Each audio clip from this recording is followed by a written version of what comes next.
கர்த்தருடைய பரிசுத்த நாமத்திற்கு மகிமுண்டாகட்டும். ஆண்டவராகிய இயேசு கிறிஸ்துவின் நாமத்தினாலே அன்பு கர்த்தருடைய பிள்ளைகளாகிய தங்கள் அனைவருக்கும் ஸ்வீட் ஊழியத்தின் சார்பாக வாழ்த்துக்களையும் ஸ்தோத்திரங்களையும் தெரிவித்துக் கொள்கின்றேன். ஆதியாகமத்தின் புத்தகம் 19ஆம் அதிகாரம் 21வது வசனம். ஆதியாகமம் 19ஆம் அதிகாரம் வசனம் 21.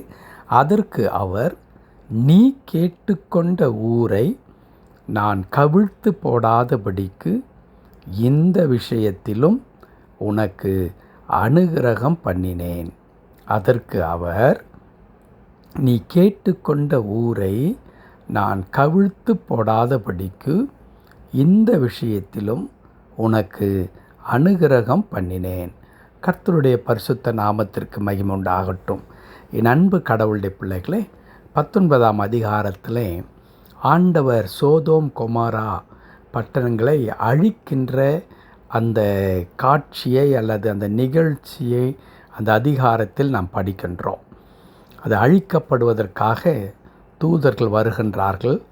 ஆனால் அந்த பட்டணத்தில் லோத்து மற்றும் அவருடைய குடும்பத்தார் இருக்கின்றார்கள். அவர்களை வெளியே புறப்பட்டு செல்லும்படி அங்கே கட்டளை பிறப்பிக்கப்படுகின்றது. ஆனால் லோத்தும் அவர் குடும்பத்தாரும் என்ன செய்கின்றார்கள்? தாமதித்து கொண்டிருந்தார்கள் என்று இதே அதிகாரத்தின் 16வது வசனத்திலே நாம் படிக்கின்றோம். அவர்கள் தாமதித்து கொண்டிருக்கும் பொழுது கர்த்தர் அவன் மேல் வைத்த இரக்கத்தினாலே அந்த புருஷர் அவன் கையையும் அவன் 2 குமாரத்தின் கையையும் பிடித்து அங்கே அந்த பட்டணத்தை விட்டு வெளியே கொண்டு போய் விட்டார் என்று எழுதியிருக்கிறது. அன்பு கடவுளுடைய பிள்ளைகளே, கடவுளுக்கு பயந்த கடவுளுடைய பிள்ளைகள் அங்கே இருக்கின்றார்கள். அழிக்க வேண்டுமென்று தீர்மானிக்கப்பட்ட அந்த இடமாக இருந்தாலும் அங்கே தன்னுடைய பிள்ளை அங்கே என்ன செய்து விடக்கூடாது? பாதிக்கப்படக்கூடாது. ஆனால் இதை உணராத லோத்தின் குடும்பத்தார் என்ன செய்கிறார்கள்? தாமதித்து கொண்டிருக்கிறார்கள். அங்கே இருந்து வெளியே புறப்பட்டு சென்று விடுங்கள் என்று சொல்லும் பொழுது, ஆனால் அவர்கள் புறப்பட்டு போகாமல் தாமதித்து கொண்டிருக்கையில் கர்த்தருடைய வார்த்தை சொல்லுகிறது, கடவுள் அவர்கள் மேல் வைத்த இரக்கத்தினால் அவர்கள் அனைவரின் கையை பிடித்து அங்கே வெளியே கொண்டு போய் விட்டு, அங்கே சொல்லப்படுகின்றது, நீங்கள் இந்த சமபூமி எங்கும் நிற்க வேண்டாம், மலைக்கு ஓடிப்போங்கள் என்று சொல்லப்படுகிறது. அப்பொழுது லோத்து சொல்லுகிறார், இல்லை, நான் வயது சென்றவராக இருக்கின்றேன், மலைக்கு ஓடுவேனானால் தீங்கு எனக்கு வந்துவிடும். ஆகையால் இதோ அருகில் ஒரு கிராமம் இருக்கிறதல்லவா, அங்கே நான் போய் இருந்து கொள்ளுகின்றேன், தங்கிவிடுகின்றேன் என்று கேட்கின்றார். அதற்கு சொல்லப்பட்ட பதிலைத்தான் இப்பொழுது நாம் வாசித்தோம். நீ கேட்டுக்கொண்ட ஊரை நான் கவிழ்த்து போடாதபடிக்கு இந்த விஷயத்திலும் உனக்கு அனுக்கிரகம் பண்ணினேன்.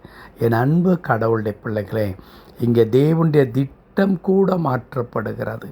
அங்கே கர்த்தருடைய வார்த்தை சொல்லுகிறது, நீ கேட்டுக்கொண்டது நிமித்தம் இந்த ஊரை நான் அழிக்காதபடிக்கு. அப்படியானால் கடவுள் லோத்து நிமித்தமாக அந்த கிராமத்தை என்ன செய்யவில்லையாம்? அழிக்கவில்லை. காரணம், உனக்கு நான் அனுக்கிரகம் பண்ணினேன், இரக்கம் பாராட்டினேன் என்று எழுதியிருக்கிறது.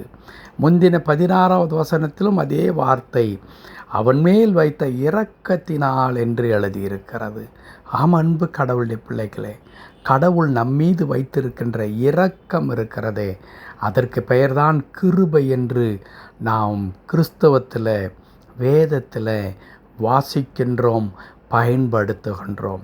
கிருபை என்பது சாதாரணமாக ஒரு மனிதன் மீது நாம் காட்டுகின்ற ஒரு சின்ன பரிவு இருக்கிறது. ஐயோ பாவம், பசியாய் வந்து நிற்கிறான், ஐயோ காசு இல்லை என்று கேட்கின்றான், ஐயோ அவனை பார்த்தால் கொஞ்சம் வேதனையாக இருக்கிறது, இருக்கின்ற எதையாகிலும் ஒன்றை கொடுத்து விடு என்று சொல்லுகிறோமே, அப்படிப்பட்ட அந்த பரிதாபம் அல்ல. கிருபை என்பது, ஆண்டவர் காண்பிக்கிற இரக்கம் என்பது எப்படிப்பட்டது என்றால், அந்த மனிதனுக்காக தன்னுடைய மனநிலையை கூட, தன் திட்டத்தை கூட மாற்றிக்கொள்ளக்கூடிய அளவிற்கு ஆண்டவர் ஆழமாக அதிகமாக நம்மை நேசிக்கிறவராக இருக்கின்றார். கடவுள் நம்மீது வைக்கின்ற கிருபை அத்தனை அதிகமானதாக இருக்கிறது. அந்த கிருபையை வேறொன்றோடு கூட நாம் என்ன செய்ய முடியாது, ஒப்பிட்டு பார்க்கவே முடியாது. ஆனால் வேதனை என்ன தெரியுமா? இன்றைக்கு கடவுளுடைய பிள்ளைகள் என்ன நினைத்து கொள்ளுகிறார்கள்? நான் காணிக்கை கொடுத்தால் போதும், கடவுள் என் மீது அன்பு வைத்து கொண்டிருக்கின்றார். நான் ஆண்டவரிடத்தில் பொருத்தனை பண்ணி, ஆண்டவரே நீர் இதை செய்யும், நான் அதை செய்கிறேன் என்று சொல்லி நான் பேசிவிட்டால் போதும், கடவுள் அப்படியே மெய்மறந்து விடுகிறார் என்று சொல்லி ஆண்டவருடைய அன்பை கொச்சைப்படுத்துவதாகவே பல நேரங்களில் நம்முடைய ஜெபங்களும் கிறிஸ்தவ ஜீவியமும் இருந்து கொண்டிருக்கிறது. என் அன்பு கடவுளுடைய பிள்ளைகளே, ஆண்டவர் நம்மீது இரக்கம் பாராட்டுகின்ற கடவுளாக இருக்கிறார். அது ஈடு இணையற்ற ஒரு இரக்கமாக, அது தாய் நம்மீது காண்பிக்கிற அன்பை காட்டிலும், தந்தை நம்மீது காண்பிக்கிற அக்கறையை காட்டிலும், இன்னுமே பிற எந்த உறவுகள் நம்மீது காண்பிக்கின்ற அந்த அன்பு பாசத்தை காட்டிலும் கடவுள் நம்மீது வைத்திருக்கிற அன்பும் இரக்கமும் கிருபையும் எத்தனை ஆழமானது என்பதை அளவிட முடியவே முடியாது. என் அன்பு கடவுளுடைய பிள்ளைகளே, அத்தனை ஆழமான அன்பை கடவுள் உங்கள் மீது வைத்திருக்கின்றார், என் மீது வைத்திருக்கின்றார். அவருடைய இரக்கத்தின் குடை கீழாக நாம் வாழ்ந்து கொண்டிருக்கிறோம். அவருடைய அன்பு என்கிறதான நிழல், அன்பு என்கிறதான ஒரு கேடயம் நம்மை அப்படியே பாதுகாத்து கொண்டிருக்கின்றது. இந்த நல்ல ஆண்டவருடைய அன்பை ஒவ்வொரு நாளும் உணர்ந்து பார்த்து நாம் அவருக்கு நன்றி உள்ளவர்களாக நாம் இருக்க வேண்டும். வாயிலே நன்றியை சொல்லிக்கொண்டே இருக்க வேண்டும், துதித்து கொண்டே இருக்க வேண்டும். ஒவ்வொரு இமைப்பொழுதும் அதை நாம் செய்து கொண்டே இருக்க வேண்டும். ஏனென்றால் அவர் நம் மீது வைத்த அன்பிற்கும் அவருடைய இரக்கத்திற்கும் அவர் கொடுத்து கொண்டிருக்கிற கிருபைக்கும் நாம் மறு ஈடாக எதையுமே கொடுத்து நாம் அதற்கு சரி செய்யவே முடியாது. அத்தனை அருமையான ஆண்டவர் நம் மீது இரக்கம் வைத்திருக்கிறார். தொடர்ந்து உங்கள் மீது அவர் இரக்கம் பாராட்டுகிறார். ஆகையால் ஐயோ, இவர்கள் எனக்கு உதவி செய்யவில்லையே, அவர்கள் எனக்கு உதவவில்லையே, அவர்கள் என்னை மறந்து விட்டார்களே, இவர்கள் என்னை கண்டு கொள்ளவில்லையே, இவர்கள் நான் சொல்லி கூட கேளாமல் இருக்கிறார்களே என்று சொல்லி உங்களை யார் உதாசீனப்படுத்துகிறார்களோ, யார் உங்களை அவமதிக்கிறார்களோ, அல்லது யார் உங்களை ஒரு பொருட்டாக நினையாமல் இருக்கிறார்களோ, அவர்களை பார்த்து நீங்கள் கலங்க வேண்டாம்.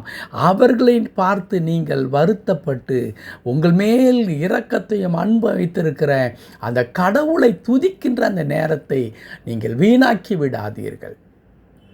ஒருவர் உங்களை கண்டு கொள்ளவில்லையா, அல்லது உங்களுக்கு தீங்கு செய்ய நினைக்கிறார்களா, அப்படியே அதற்காக ஆண்டவரை துதிக்க ஆரம்பித்து பாருங்களேன். அந்த மனிதன் உங்களுக்கு முன்பதாக வெட்கப்பட்டு நிற்பதை நீங்கள் பார்க்க முடியும். ஏனென்றால் என் ஆண்டவர் சோதோம் கொமாராவை அழிக்கும் பொழுது லோத்தை பார்த்து சொல்லுகிறார், நான் அழிக்க நினைத்த இந்த இடத்தை உன்னின் நிமித்தமாக நான் அழிக்க மாட்டேன். எவ்வளவு அருமையான ஆண்டவர்! அந்த ஆண்டவர் இன்றைக்கு உங்கள் மீது அதே அக்கறையுடன் பேசி கொண்டிருக்கிறார். ஆகவே என் அன்பு கடவுளுடைய பிள்ளைகளே, அத்தனை அக்கறையும் அன்பையும் வைத்திருக்கிற கடவுளை நீங்களும் நானும் மறந்துவிட்டு, நாசிலே சுவாசமுள்ள யாரோ ஒரு மனிதன் என்னை நினைக்கவில்லை என்று நீங்கள் அவனை பார்த்து வருந்தி கொண்டிருக்க வேண்டாம். கர்த்தரை பாருங்கள். கர்த்தர் உங்களுக்காக எல்லாவற்றையும் எந்த காரியத்தையும் வாய்க்க செய்வார். செபிக்கலாமா? கிருபை நிறைந்த நல்ல ஆண்டவரே, உம்மை துதிக்கிறோம், உமக்கு நன்றி செலுத்துகிறோம். உம்முடைய மேலான அன்புக்காய் தோற்றுறோம். எத்தனை இரக்கம்! லோத்திற்காக யாவற்றையும் எதையும் செய்ய தயாராக இருந்த ஆண்டவர் இன்றைக்கு எங்களுடைய வாழ்க்கையிலும் அப்படிப்பட்ட மாபெரும் கிருபையை கர்த்தர் செய்வதற்காய் தோற்றுறோம். தாழ்த்தி திருக்கரத்தில் அர்ப்பணிக்கிறோம். எங்கள் ஒவ்வொருவரோடும் அந்த இரக்கம் இருக்கிறது ஆண்டவரே. ஆகையினால்தான் இன்றைக்கு நாங்கள் ஜீவனோடு கூட இருக்கிறோம். ஆகவே எங்களை தாழ்த்தி தம்முடைய திருக்கரத்தில் அர்ப்பணிக்கிறோம் ஆண்டவரே. தொடர்ந்து அந்த இரக்கத்தினாலும் அந்த கிருபையினாலும் எங்களை முடிசூட்டி எங்களுடைய குடும்பங்களிலே, எங்களுடைய தனிப்பட்ட வாழ்க்கையில் எல்லா குறைவையிலும் நீக்கி எங்களை இரட்டிப்பான மகிழ்ச்சியினால் நிரப்பியருளும். தொடர்ந்து பொறுப்படுத்திக் கொள்ளும். மீட்பர் நாமத்தில் பிதாவே. ஆமென், ஆமென்.